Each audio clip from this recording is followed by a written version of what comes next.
ဒါကျွန်တော်တို့ပေါ့နော်ဒါ Mytel Minibus ကိုစတင်ပြီးအသုံးပြုတဲ့အချိန်မှာကျွန်တော်ဒါလောက်ကြတဲ့အဆင့်ပေါ့နော်ကျွန်တော်ဒါလောက်ပြနေတာပေါ့နော်အရင်ဆုံးကျွန်တော်ကဒါ P1000 ထည့်လိုက်တယ်P1000ထည့်ပြီးတော့ကျွန်တော်က star 961 one shot ကိုခေါ်ပြီးတော့ကျွန်တော်ဒါ999ချက်ကိုကျွန်တော်3 gig ဝယ်လိုက်တယ်ပြီးတော့ကျွန်တော်အင်တာနက်ဖွင့်ပြီးတော့ကျွန်တော်ပေါ့နော်ဒါထုံးစံအတိုင်းကျွန်တော်ရဲ့အကျင့်ကျွန်တော်စမ်းပါပေါ့နော်အဲ့တော့သူများတွေကိုလည်းကျွန်တော်မရောက်ခင်မှာကျွန်တော်ကိုယ်တိုင်စမ်းတယ်YouTube တွေကြည့်မယ်အပြီးကျွန်တော် TikTok ကြည့်တယ်ကျွန်တော် Facebook တွေတုံးကြည့်မှာပေါ့နော်အဲ့တော့ဓမ္မတော့ဒီဗီဒီယိုထဲမှာတော့ဒါကျွန်တော်တုံးကြည့်နေတဲ့ဟာကိုကျွန်တော် record သွင်းပေးထားတာပေါ့နော်အဲ့ထဲမှာကျွန်တော်ဒါဘယ်လောက်ထိဒီကောင်းရဲ့ network ကဘယ်လောက်ထိအလုပ်လုပ်တယ်ဘယ်လောက်ထိအဆင်ပြေလဲဆိုတာပေါ့ကျွန်တော်စမ်းကြည့်တာပေါ့နော်အဲ့တော့ Mytel Minibus ကကျွန်တော်တို့ပြောရမယ်ဆိုရင် Mytel Minibus ဒီ300တာတက်တာတယ်ဈေးလည်းတက်တာတယ်လို့ကျွန်တော်ဝယ်ရတဲ့ဈေးနှုန်းကလည်းတက်တာတယ်ပြီးတော့ package plan ကလည်းတော်တော်စုံတယ်ပေါ့ဗျာအနည်းဆုံး1000မိုးကနေပြီးတော့900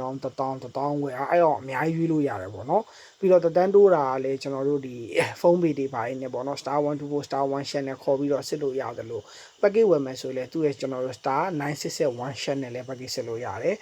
ပြီးသွားလို့ရှိရင်ပေါ့နော်ဒါ star 966 star 1 shot ကကြတော့ကျွန်တော်တို့တက်တန်းတူတာဖြစ်တဲ့ package ဝယ်တာပေါ့နော် star 124 shot နဲ့တက်တန်းစစ်တာပေါ့နော်အားလိုမျိုးတွေကျွန်တော်လုပ်လို့ရတယ်နောက်တစ်ခုကကြတော့ MyID နဲ့လည်းကျွန်တော် MyID software နဲ့လည်းကျွန်တော်တို့ပေါ့နော်ဒါသူ့ရဲ့ data roaming ကိုကတ်ကို control လုပ်လို့ရတယ်ပေါ့နော်အဲ့တော့ဒီကောင်ကကျွန်တော်ရန်ကုန်ပြည်တွင်းမှာဆိုတော့လက်ရှိက23မျိုးနဲ့အထိကိုခွင့်ပြုထားပြီးတော့ကျွန်တော်တို့ဒါမန္တလေးစကိုင်းတနင်္သာရီပြီးသွားလို့ရှိရင်မကွေးလားမသိဘူးညာအဲ့ထဲမှာဆိုလည်းကျွန်တော်အဲ့တိုင်းတိုင်းလေးခုမှာဆိုရင်အကုန်သုံးလို့ရနေပြီရန်ကုန်မှာတော့23မျိုးနဲ့ဒီသုံးလို့ရတယ်ကျွန်တော်တို့ပေါ့နော်ဒီလိုမျိုးတသက်နဲ့ပေါ့နော်အများကြီးဟောမဖြစ်ချင်အောင်ဆိုရင်ဒီပေါ့နော် Mytel ကထုတ်တဲ့ mini bus single လေးကိုကျွန်တော်အနေနဲ့ပေါ့နော်ဒါသုံးဖို့အတွက်အကြံပေးခြင်းတယ်ပေါ့နော်ဝင်နေပြောမှဆိုရင်ဒီကက်ကတော်တော်လေးပေါ့သုံးဟာတက်တာဒါပေမဲ့မြန်မာတိုင်းနိုင်ငံလုံးမရတာတော့ဒါချွင်းချက်ပေါ့ဗျာဒါပေမဲ့ကိုကျွန်တော်တို့ရန်ကုန်မြို့လေး23မြို့နယ်အတွင်းထဲမှာသုံးနေရတယ်ကိုက AC အလုံးလေးသုံးညင်နေဆိုရင်ပေါ့ဗျာသုံးရအဆင်ပြေတယ်နောက်တစ်ခုကကြတော့သူကတိုင်ပြောက်တာတွေဘာမှမရှိဘူးသူရဲ့ network က on network ပေါ်မှာလို့တဲ့ 3G ပဲတက် H+ ပဲတက်ကြိုက်တာတက် 4G LTE အကုန်လုံးလို့တယ်နော်အားလုံး support ပေးပြီးတော့ဖုန်းအားလုံးလည်း support ပေးတယ်တိုင်ပြောက်တာတွေဘာတွေလုံးဝမရှိဘူးပေါ့ဗျာအဲ့တခုကတော့အားသာချက်ရှိပါတယ်ဒါပေမဲ့အားနည်းချက်ကတော့ကျွန်တော်တို့မြို့နယ်ဒီပေါ့နော်နေရာတိုင်းဒေသကြီးနေရာတွေစောမရသေးတာပေါ့အဲ့တစ်ချက်ပါပဲကျန်တာတော့ play and play ပဲတန်းထိုးတန်းတုံးတိုင်းမိဟွာဖြစ်အောင်မယ်ဘေးထောင်ထည့်တာလည်းတန်းသုံးလို့ရတယ်ဗျာဘေးထောင်ထည့်တာလည်းတန်းသုံးလို့ရအောင်မယ်အဲ့လိုကမျိုးပေါ့နော်ဒါကတော့ကျွန်တော်အခုဒါသုံးပြနေတာပေါ့ဗျာအဲ့တော့မိတ်ဆွေတို့လည်းလက်ရှိဒီလိုမျိုးပေါ့နော်ကျွန်တော်တို့ဒါသုံးဖို့အတွက်data sync ကိုရှာနေတယ်ဆိုရင်စဉ်းစားကြည့်ရနှစ်ချက်ရှိတယ်ပထမတစ်ချက်က data flexi နဲ့အပြင်ဆုံး data sync ကိုသုံးမလားဒါမှမဟုတ်အဲ့ဒါကိုမရွေးဘဲနဲ့ Mytel Minibus ကိုသုံးမလားပေါ့နော် data flexi နဲ့ကလည်းသူ့စီတူတန်းဝင်ခြင်းမှာလည်းတတ်တာလို့ Mytel Minibus ကလည်းသူ့ပုံစံနဲ့သူဟာနဲ့မှာအဆင်ပြေတဲ့အနေထားထဲမှာရှိတယ်ပေါ့နော်အဲ့တော့အဲ့လိုကလေးမျိုးကိုလည်းကျွန်တော်တို့အနေနဲ့ပွင့်လင်းပြောမှဆိုရင်သုံးတင်တယ်တကယ်တမ်းတတ်တာခြင်းလည်းဆိုတော့တကယ်ရွေးချယ်တင်တာပေါ့ဗျာ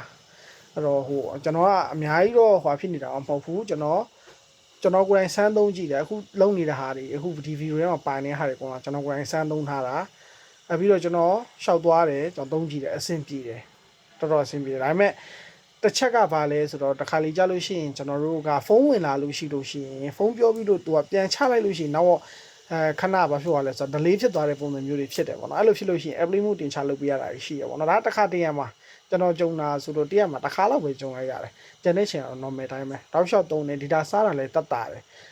ကျွန်တော်ဆိုရင်999ကျန်တယ်ကျွန်တော်ဝယ်တယ်တောက်လျှောက်သုံးတယ်မကုန်တော့တန်းပြန်တူပေါ့နောက်တစ်ထောင်ထပ်ထည့်ကျွန်တော်အဲ့ရနေပက်ကရအခုပုံနေတာပေါ့လေနော်အဲ့လိုမျိုးသွားတာပေါ့တောက်လျှောက်တကယ်သုံးတကယ်တန်းနဲ့ကပ်ပါအဲ့တော့မိတ်ဆွေတို့အနေနဲ့လည်းစမ်းသုံးကြည့်စေချင်တယ်ပေါ့နော် flexi နဲ့သုံးနေတဲ့လူလည်းသုံးMytel ကိုပဲသုံးနေတဲ့လူလည်းသုံးလို့ရတယ်ပေါ့ဗျာ